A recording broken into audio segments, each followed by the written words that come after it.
Good morning বন্ধুরা, আশা করি তোমরা সবাই ভালো আছো। তো আমার মেয়েকে আজ একটা বড় কাজ দিয়েছি, বাড়ি স্কুল ছুটি, তো ঠাকুরের সব বাসনপত্র দিয়েছি, ও আর হচ্ছে মাজবে। আর ওয়েদার দেখো, ওয়েদার এটা হলো আমাদের জয়গার ওয়েদার, একদম ঠান্ডা হাওয়া, তো দেখতেই পাচ্ছ যেহেতু গাছের পাতা নড়ছে হালকা হালকা।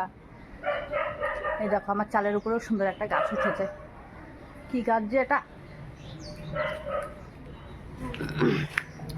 এখন আমি ঘরে ঢুকছি। এই ভিডিওটা কিন্তু একাদশী পরের দিন কিন্তু আমাদের নিরামিষ, আমরা নিরামিষ খাই।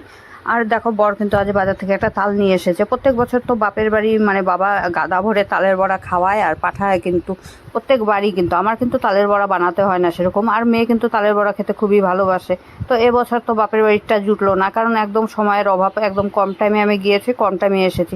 তার জন্য কিন্তু আর বাড়ির মধ্যে অকেশন থাকলে তো তখন আর পিঠে পায়েস এসব বানানো যায় না, নাহলে প্রত্যেক বছর কিন্তু আমার বাবা কিন্তু তালের বড়া বানিয়ে নিয়ে আসে, হয়তো আমরা গেলে পরে বানিয়ে অনেক তালের বড়া দিয়ে দেয়। আর আমার বাবা কিন্তু অনেকগুলো করে মানে পিঠা পায়েস যা বানাবে অনেক অনেক বানায় কিন্তু। আর দেখো মেয়ে খাবে দেখে, মেয়ে এবছর খায়নি, তার জন্য কিন্তু মেয়ের জন্য এই তালটা নিয়ে আসা। মেয়ে তালের বড়া খাচ্ছে, আর আমিও কিন্তু বলছি কি যে আমার বাবা তো এবার পারলো না, কিন্তু তোর বাবা তোকে তালের বড়া ভেজে খাওয়াবে, এর জন্য তোর বাবা এখন রান্নাঘরে ঢুকেছে তালের বড়া ভাজার জন্য। তো মেয়ে খেয়ে বলছে কিন্তু দাদুর মতন কিন্তু হয়নি। আমার বাবা কিন্তু রান্নাবাড়ি পিঠা পায়েস এসব কিন্তু খুবই ভালো বানায়।